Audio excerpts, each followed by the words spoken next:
ചെമ്പനീർ പൂവിൽ ഇനി വരാനിരിക്കുന്ന നല്ലൊരു അടിപൊളി എപ്പിസോഡിന്റെ റിവ്യൂ ഉണ്ടോ പറയുന്നത്. രേവതിക്ക് വലിയൊരു മണ്ഡപം ഡെക്കറേഷൻ ചെയ്യാനുള്ള ഓർഡർ വന്നെത്തുകയാണ്. ജോലി തീർത്തിട്ടേ ക്യാഷ് കിട്ടുകയുള്ളൂ, ഡെക്കറേഷൻ ചെയ്യാനുള്ള പൂ വാങ്ങിക്കാനുള്ള പൈസ ഇല്ലെന്നൊക്കെ രേവതി പറയുന്ന സമയത്ത് സച്ചി ഒരു ഐഡിയ പറയുന്നുണ്ട്. നമുക്ക് തൽക്കാലം ശ്രീകാന്തിനോടും വർഷയോടും ഒരു 50,000 രൂപ കടം ചോദിക്കാമെന്നും പറഞ്ഞുകൊണ്ട് സച്ചി രേവതിയും കൂട്ടി അവരുടെ അരികിലേക്ക് വരുന്നുണ്ട്. കാര്യം അറിയുന്ന അവരാണെങ്കിലും ഇതൊരു നല്ല ചാൻസ് ആണല്ലോ ഏടത്തി, ഇതൊരിക്കലും മിസ്സാക്കരുത്. ഏടത്തിക്ക് ഇത്രയും വലിയൊരു ഓർഡർ കിട്ടിയത് ആദ്യമായിട്ടല്ലേ, ഇനിയും ഇതിന്റെ കൂടെ ഒരുപാട് ഓർഡറുകൾ കിട്ടും. ഏടത്തിക്ക് ഞാൻ തരാമല്ലോ ക്യാഷ് എന്ന് പറഞ്ഞുകൊണ്ട് വർഷ തന്റെ ഫോണിൽ ഗൂഗിൾ പേ എടുക്കുന്നുണ്ട്. അതെങ്ങനെ ശരിയാകും, നീ മാത്രം കൊടുത്താൽ മതിയോ, ഇതേ എന്റെ ഏടത്തിയാണ്, അതുകൊണ്ട് ഞാനും കൂടെ കൊടുക്കുമെന്ന് പറഞ്ഞുകൊണ്ട് ശ്രീകാന്തും തന്റെ ഫോൺ എടുക്കുന്നുണ്ട്. ഈ 25,000 രൂപ അയച്ചു കൊടുത്തേക്ക്, ബാക്കി 25,000 ഞാനും കൊടുത്തോളാം എന്ന് പറഞ്ഞുകൊണ്ട് അവർ രണ്ടുപേരും കൂടി അവർക്കുള്ള പൈസ അയച്ചു കൊടുക്കുന്നുണ്ട്. ശ്രീകാന്തേ, വർഷേ, ഒരുപാട് താങ്ക്സ് ഉണ്ട്, പണം കിട്ടിയാലുടൻ ഞാൻ ഈ പണം തിരിച്ചു തരാം എന്ന് പറഞ്ഞ് സച്ചി രേവതിയെയും കൂട്ടി അവിടെ നിന്ന് പോവുകയാണ്. നാളെ ഏറ്റെടുത്ത ഓർഡർ രേവതിക്ക് ചെയ്യാൻ പറ്റിയില്ലെങ്കിൽ ഇനി വലിയ ഓർഡറുകളൊന്നും അവളെ തേടി എത്താനൊന്നും പോകുന്നില്ല.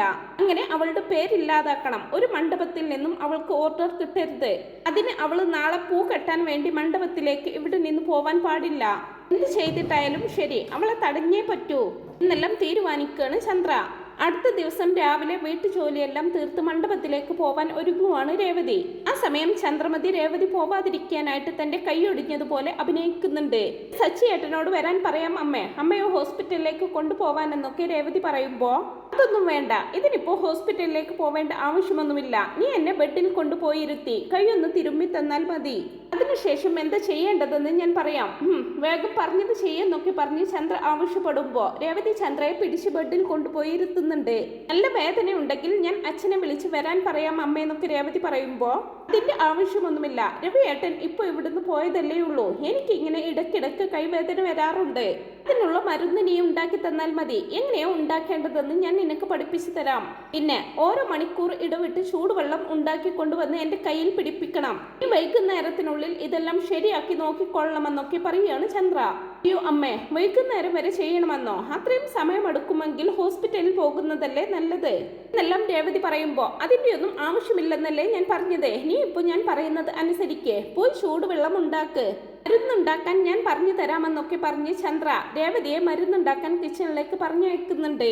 അയ്യോ, ഞാൻ ഇനി എങ്ങനെ മണ്ഡപത്തിലേക്ക് പോകും, സച്ചി ഏട്ടൻ അവിടെ എന്നെ കാത്തിരിക്കുമായിരിക്കും എന്നൊക്കെ ആലോചിച്ച് ടെൻഷനിലായിരിക്കും രേവതി. എടി, ഇനി നീ എങ്ങനെ അവിടെ പോയി ഡെക്കറേഷൻ ചെയ്യുമെന്ന് എനിക്കൊന്ന് കാണണം, അതിനു വേണ്ടി തന്നെയാണ് ഞാൻ ഇങ്ങനെ ഒരു പണി ഒപ്പിച്ചതെന്നും പറഞ്ഞുകൊണ്ട് മുറിയിൽ ചിരിച്ചു കൊണ്ടിരിക്കുകയാണ് ചന്ദ്രമതി. രേവതി മരുന്നുണ്ടാക്കി കൊണ്ടുവന്ന് കൊടുക്കുമ്പോ അടുത്തതായിട്ട് സൂപ്പ് ഉണ്ടാക്കാൻ കൽപ്പിക്കുകയാണ് ചന്ദ്ര. ശരിയമ്മേ, ഇപ്പൊ തന്നെ ഉണ്ടാക്കി കൊണ്ടുവരാമെന്ന് പറഞ്ഞുകൊണ്ട് രേവതി സൂപ്പ് ഉണ്ടാക്കാനായിട്ട് കിച്ചണിലേക്ക് പോകുന്നുണ്ട്. മണ്ഡപത്തിലേക്ക് പോക്ക് നടക്കുമെന്ന് തോന്നുന്നില്ല, തൽക്കാലം സച്ചിയേട്ടനെ വിളിച്ച് കാര്യം പറയാം എന്ന് പറഞ്ഞ് രേവതി ഫോൺ എടുത്ത് സച്ചിയെ വിളിച്ച് കാര്യം പറയുന്നുണ്ട്. സച്ചിയേട്ടാ, അമ്മയ്ക്ക് പെട്ടെന്ന് കൈ ഒഴുക്കി, അതുകൊണ്ട് എനിക്ക് വരാൻ പറ്റില്ല സച്ചിയേട്ടാന്നൊക്കെ രേവതി പറയുമ്പോ രേവതി, നീ എന്തൊക്കെയാ ഈ പറയുന്നത്, ഇതൊരു വലിയ ഓർഡറാണ്, കൈവിട്ട് കളയരുത്, നീ ഇല്ലാതെ ഞാൻ എങ്ങനെയാ ഇത് ഒറ്റയ്ക്ക് മാനേജ് ചെയ്യുന്നത്, കല്യാണം നിർത്തി വെക്കാൻ പറ്റില്ലല്ലോ, ഇവിടെ ജോലി നടക്കണ്ടേ, നീ ഇപ്പൊ ഇങ്ങനെയൊക്കെ പറഞ്ഞാൽ എങ്ങനെയാന്നൊക്കെ ചോദിക്കുകയാണ് സച്ചി. ഇല്ല സച്ചിയേട്ടാ, അമ്മയെ തനിച്ച് വിട്ടിട്ട് എനിക്ക് വരാൻ പറ്റില്ലല്ലോ, എന്റെ മനസ്സ് അതിനെ അനുവദിക്കുന്നില്ല, ഒരു കാര്യം ചെയ്യ് സച്ചിയേട്ടാ, സച്ചിയേട്ടൻ വീഡിയോ കോൾ ചെയ്യേ, അതിലൂടെ എന്തൊക്കെ ചെയ്യണമെന്ന് ഞാൻ നിങ്ങൾക്കൊക്കെ പറഞ്ഞു തരാം, എന്റെ കൂട്ടുകാരികളും അനിയത്തിയുമൊക്കെ അവിടെ എത്തിയിട്ടുണ്ടാവുമല്ലോ, അവരോട് ഞാൻ പറഞ്ഞു കൊടുത്തോളാമെന്നും പറഞ്ഞുകൊണ്ട് രേവതി സച്ചിക്ക് വീഡിയോ കോൾ ചെയ്യുന്നുണ്ട്. രേവതി പറഞ്ഞു കൊടുക്കുന്നത് അനുസരിച്ച് കൂട്ടുകാരികളും അനിയത്തിയും സച്ചിയുമൊക്കെ ചേർന്ന് മണ്ഡപം നല്ല ഭംഗിയായിട്ട് തന്നെ ഒരുക്കുന്നുണ്ട്.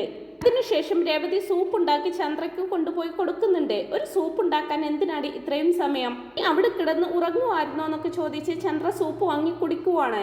ഇനി എന്താ നോക്കി നിൽക്കുന്നത്, ഉച്ചക്ക് കഴിക്കാൻ എനിക്ക് രസവും ക്യാരറ്റ് കിച്ചടിയും ഉണ്ടാക്കിത്താ, എന്താ നോക്കി നിൽക്കുന്നത്, പോയി ഉണ്ടാക്കടി എന്നൊക്കെ ചന്ദ്ര കൽപ്പിക്കുമ്പോ രേവതി അത് ഉണ്ടാക്കാനായിട്ട് പോകുന്നുണ്ട്. ആ സമയം ചന്ദ്ര തന്റെ ഫ്രണ്ടിന് ഫോൺ വിളിച്ച് സംസാരിക്കുവാണ്. അവൾ മണ്ഡപം ഡെക്കറേഷൻ നടത്തി വലിയ മുതലാളിയാവാൻ നിൽക്കുകയായിരുന്നു, ഞാൻ കൈവേദന അഭിനയിച്ച് അത് മുടക്കി, ഇനി അവൾ പൂ കെട്ടി ജീവിച്ചോളും, അവൾ ഒരിക്കലും ഉയരത്തിലെത്താൻ ഞാൻ സമ്മതിക്കില്ലെന്നൊക്കെ ചന്ദ്ര ഫോണിലൂടെ സംസാരിക്കുന്നുണ്ട്. ചന്ദ്രമതി ഫോണിലൂടെ അങ്ങനെ സംസാരിക്കുന്നതെല്ലാം ഡോറിനടുത്ത് നിന്ന് വന്ന് കേൾക്കുന്നുണ്ടാവും രേവതി. പിന്നീട് സച്ചി വലിയൊരു മാലയുമായിട്ട് വന്ന് രേവതിയെ അണിയിക്കുന്നുണ്ട്. അത് കണ്ട് എല്ലാവരും കൈയടിക്കുന്നുണ്ട്. രേവതിക്ക് വലിയ ഡെക്കറേഷന്റെ ഓർഡർ കിട്ടിയില്ലായിരുന്നോ അച്ഛാ, അത് അവൾക്ക് ചെയ്യാൻ പറ്റിയില്ല, പക്ഷെ അവൾ എന്താ ചെയ്തതെന്നറിയോ, നമ്മൾ ഇവിടെ വീട്ടിലിരുന്ന് ചെയ്തു തീർത്തു. അത്രയ്ക്കും ബുദ്ധിശാലിയാണ് എന്റെ രേവതി. ഡെക്കറേഷൻ അത് സൂപ്പറായിട്ട് രേവതി ചെയ്തു തീർത്തു വെച്ചാ. നേരിട്ട് ചെയ്യാതെ ഫോണിലൂടെ അത് ചെയ്തതിന് അവിടുത്തെ ആളുകളൊക്കെ എന്റെ രേവതിയെ അഭിനന്ദിക്കുകയും ചെയ്തു എന്നെല്ലാം സച്ചി ഇങ്ങനെ അഭിമാനത്തോടെ പറഞ്ഞത് കേട്ട് ചന്ദ്ര ആകെ വല്ലാതാവുന്നുണ്ട്. സച്ചിയേട്ടനും എന്റെ കൂട്ടുകാരികളും ഇല്ലായിരുന്നെങ്കിൽ എനിക്ക് ഈ വർക്ക് ഭംഗിയായിട്ട് ചെയ്യാൻ പറ്റില്ലായിരുന്നു. ഇതിന്റെ ക്രെഡിറ്റ് മുഴുവൻ സച്ചിയേട്ടനുള്ളതാണ് അച്ഛാന്നൊക്കെ പറയുന്നുണ്ട് രേവതി. ശേഷം സച്ചിയെ മാറ്റി നിർത്തി ചന്ദ്രയുടെ അഭിനയത്തിന്റെ കാര്യമൊക്കെ രേവതി പറഞ്ഞു കൊടുക്കുന്നുണ്ട്. നിങ്ങളുടെ അമ്മയ്ക്ക് കൈക്കൊന്നും പറ്റിയിട്ടുണ്ടായിരുന്നില്ല, എല്ലാം അഭിനയമായിരുന്നു സച്ചിയേട്ടാ. മണ്ഡപത്തിലേക്ക് പോകുന്നത് തടയാൻ വേണ്ടിയിട്ട് അമ്മ അങ്ങനെ ചെയ്തത്. അമ്മ ഫോണിലൂടെ സംസാരിക്കുന്നതൊക്കെ ഞാൻ കേട്ടു. അമ്മ ഇങ്ങനെ ചെയ്യുമെന്ന് ഞാൻ ഒരിക്കലും കരുതിയില്ല. ഞാൻ അത് കേട്ടപ്പോൾ ആകെ തകർന്നു പോയി സച്ചിയേട്ടാ. അങ്ങനെയാണോ? ഇതങ്ങനെ വെറുതെ വിട്ടാൽ പറ്റില്ലല്ലോ. ഇത് ഞാൻ ചോദിച്ചിരിക്കും. നീ വാ രേവതി എന്ന് പറഞ്ഞ് രേവതിയെയും വിളിച്ചുകൊണ്ട് സച്ചി പുറത്തേക്ക് വരുവാണ്. ഈ വീട്ടിൽ വലിയൊരു നടിയുണ്ടച്ചാ. അമ്മയ്ക്ക് കൈ ശരിയല്ലെന്ന് പറഞ്ഞില്ലേ, അതൊക്കെ തട്ടിപ്പായിരുന്നു അച്ഛാ. രേവതിക്ക് വലിയ ഓർഡർ കിട്ടിയത് അമ്മയ്ക്ക് പിടിച്ചിട്ടില്ല. രേവതി മുതലാളിയായാൽ അമ്മയ്ക്ക് വീട്ടു ജോലിക്ക് ആളെ കിട്ടില്ലല്ലോ. അമ്മയെ നോക്കാൻ വേണ്ടി രേവതി ആ വലിയ ഓർഡർ വരെ വേണ്ടെന്ന് വെക്കാൻ തയ്യാറായവളാ. ഇങ്ങനെയുള്ള അവളെയാണ് അമ്മ പറ്റിച്ചിരിക്കുന്നത്. പക്ഷെ രേവതി ബുദ്ധിമതിയായതുകൊണ്ട് ഫോണിലൂടെ എല്ലാ ജോലിയും ചെയ്തു തീർത്തു എന്നെല്ലാം സച്ചി എല്ലാവരും കേൾക്കെ വിളിച്ചു പറയുകയാണ്. എല്ലാം കേട്ട് ഒന്നും മിണ്ടാതിരിക്കുകയാണ് ചന്ദ്രമതി. ഇതിനാ ചന്ദ്രനെ ഇങ്ങനെ ചെയ്തതെന്ന് രവീന്ദ്രൻ ചോദിക്കുമ്പോൾ എനിക്ക് ശരിക്കും കയ്യിന് വയ്യായിരുന്നു രവിയേട്ടാ, ഇവൻ വെറുതെ പറയുന്നതാണെന്ന് പറഞ്ഞു വീണ്ടും കള്ളം പറയുകയാണ് ചന്ദ്ര. കൈക്ക് എന്തെങ്കിലും പറ്റിയിട്ടുണ്ടെങ്കിൽ ഹോസ്പിറ്റലിൽ പോകണമായിരുന്നു, അല്ലെങ്കിൽ അങ്കിളിനെ വിളിച്ച് ഇങ്ങോട്ട് വരാൻ പറയണമായിരുന്നു. അല്ലാതെ നിങ്ങൾക്ക് ഇഷ്ടമില്ലാത്ത ഏടത്തിയെ നിങ്ങളെ നോക്കാൻ എന്തിനാ ഇവിടെ വെറുതെ പിടിച്ചു നിർത്തിയത്? കഷ്ടം തന്നെ. അപ്പൊ തന്നെ മനസ്സിലാക്കാവുന്നതേ ഉള്ളൂ ഈ ആന്റിയുടെ കള്ളത്തരം എന്നെല്ലാം പറഞ്ഞു വർഷയും ചന്ദ്രമതിയോട് ദേഷ്യപ്പെടുന്നുണ്ട്. ഇനി എന്ത് ചെയ്താലും രേവതിയെ സഹായിക്കാൻ ഇവിടെ ആളുകളുണ്ടാവും. നിനക്ക് ഇത്രയും വയസ്സായില്ലേടി, അതിനനുസരിച്ച് നടക്കാൻ പഠിച്ചൂടെ? ഇനി മേലാൽ നിന്റെ ഭാഗത്ത് നിന്ന് ഇതുപോലൊരു പ്രവൃത്തി ഉണ്ടാവരുതെന്നും പറഞ്ഞുകൊണ്ട് രവിയേട്ടനും ദേഷ്യപ്പെടുന്നുണ്ട്. എന്തെങ്കിലുമൊക്കെ ചെയ്തോട്ടെ അച്ഛാ, പക്ഷെ അമ്മ എന്തൊക്കെ ചെയ്താലും രേവതിയുടെ വളർച്ച ആർക്കും തടയാൻ പറ്റില്ല. ഇത് ഞാനൊരു മോട്ടിവേഷനാക്കിയേ എടുക്കുന്നുള്ളൂ. തുടക്കത്തിൽ തന്നെ രേവതിയെ ഔട്ടാക്കാനുള്ള പ്ലാനിലായിരുന്നു അമ്മ. പക്ഷെ അത് ചീറ്റിപ്പോയി രേവതി. നമ്മുടെ വളർച്ച ഇനി ആർക്കും തടയാൻ പറ്റില്ല എന്നെല്ലാം രേവതിക്ക് പറഞ്ഞു കൊടുക്കുവാണ് സച്ചി. അടുത്ത ദിവസം സച്ചി ബാങ്കിൽ നിന്നും ഒരു സ്റ്റാഫിനെ വീട്ടിലേക്ക് വിളിച്ചു വരുത്തുന്നുണ്ട്. രേവതി ഇപ്പോൾ വലിയ ബിസിനസ് വുമൺ ആയിട്ട് വളർന്നില്ലേ, അതുകൊണ്ട് അവളുടെ പേരിൽ ഒരു കറന്റ് അക്കൗണ്ട് ഓപ്പൺ ചെയ്യാൻ പോവുകയാണ്. രേവതി നീ ഫോമിൽ സൈൻ ചെയ്യുന്നു പറഞ്ഞുകൊണ്ട് സൈൻ ചെയ്യാനായിട്ട് ആ ഫോം രേവതിയുടെ കയ്യിലേക്ക് കൊടുക്കുന്നുണ്ട് സച്ചി. രേവതി അതിൽ സൈൻ ചെയ്യുന്നത് കണ്ട് ചന്ദ്ര ആകെ ഷോക്കായിട്ട് നിൽക്കുവാണ്. ചാ നോക്ക്, രേവതിയുടെ കമ്പനിയുടെ പേരെന്താണെന്ന്? Flower merchant. ചെക്ക് ബുക്കും ഉണ്ടച്ചാ. ATM കാർഡ് ഒരാഴ്ചക്കുള്ളിൽ ഇവിടേക്ക് എത്തും. രേവതി ഇവിടെ വാ, ഇത് പിടിക്കെന്നും പറഞ്ഞുകൊണ്ട് സച്ചി ആ ചെക്ക് ബുക്ക് രേവതിയുടെ കയ്യിലേക്ക് വെച്ച് കൊടുക്കുന്നുണ്ട്. ചെക്ക് ബുക്കും കാര്യങ്ങളൊക്കെ കണ്ട് രേവതിയുടെ കണ്ണ് നിറയുന്നുണ്ട്. എന്താ സച്ചിയേട്ടാ ഇത് ഇത്ര പെട്ടെന്ന് കിട്ടിയല്ലോ എന്നൊക്കെ പറയുമ്പോ അത് പിന്നെ രേവതി, ഞാൻ ഒരു ദിവസം മുമ്പ് ബാങ്കിൽ പോയി സംസാരിച്ച് ശരിയാക്കിയിരുന്നു എന്ന് സച്ചി പറയുന്നത് കേൾക്കുമ്പോ ചന്ദ്രമതി ചുമക്കുന്നതായിട്ട് ആക്ട് ചെയ്യുകയാണ്. അച്ഛാ ഇത് നോക്ക്, ചെക്ക് ബുക്കാണെന്നും പറഞ്ഞുകൊണ്ട് രേവതി അത് രവീന്ദ്രന് കാണിച്ചു കൊടുക്കുമ്പോ രവീന്ദ്രൻ അത് ചന്ദ്രമതിക്ക് കൂടി കാണിച്ചു കൊടുക്കുന്നുണ്ട്. പക്ഷെ അതൊന്നും നോക്കാതെ മുഖം തിരിച്ച് മറ്റെവിടേക്കോ നോക്കുകയാണ് ചന്ദ്രമതി.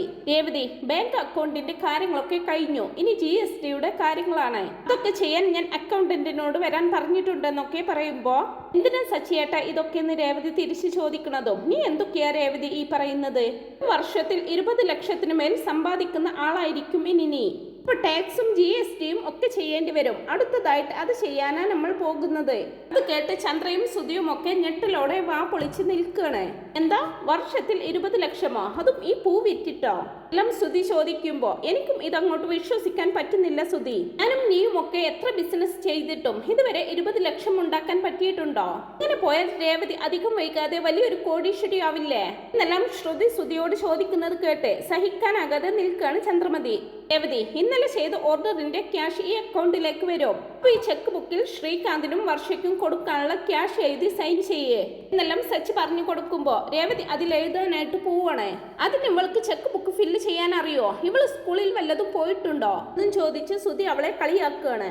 ചേട്ടാ അത്രയും അറിവൊക്കെ എനിക്കുണ്ടെന്ന് ഒന്ന് പറഞ്ഞു കൊടുത്തേക്ക്. അങ്ങനെ രേവതി പറഞ്ഞു കൊടുക്കുമ്പോ ഇതിന്റെ വല്ല കാര്യവും ഉണ്ടായിരുന്നോടോ നിനക്ക് എന്നും പറഞ്ഞ് സുധിയെ കളിയാക്കി ചിരിക്കുകയാണ് സച്ചി.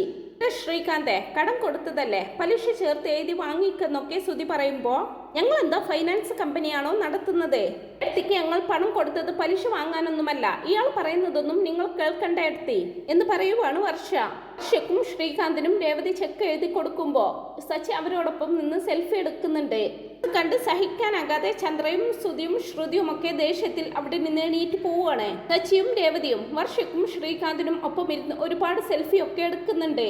അടുത്ത ദിവസം ശ്രുതി തുടങ്ങിയ ഷോറൂം അതിന്റെ ലോൺ അടക്കാത്തത് കൊണ്ട് സീൽ ചെയ്യാനായിട്ട് ആളുകൾ വരുന്നുണ്ട്.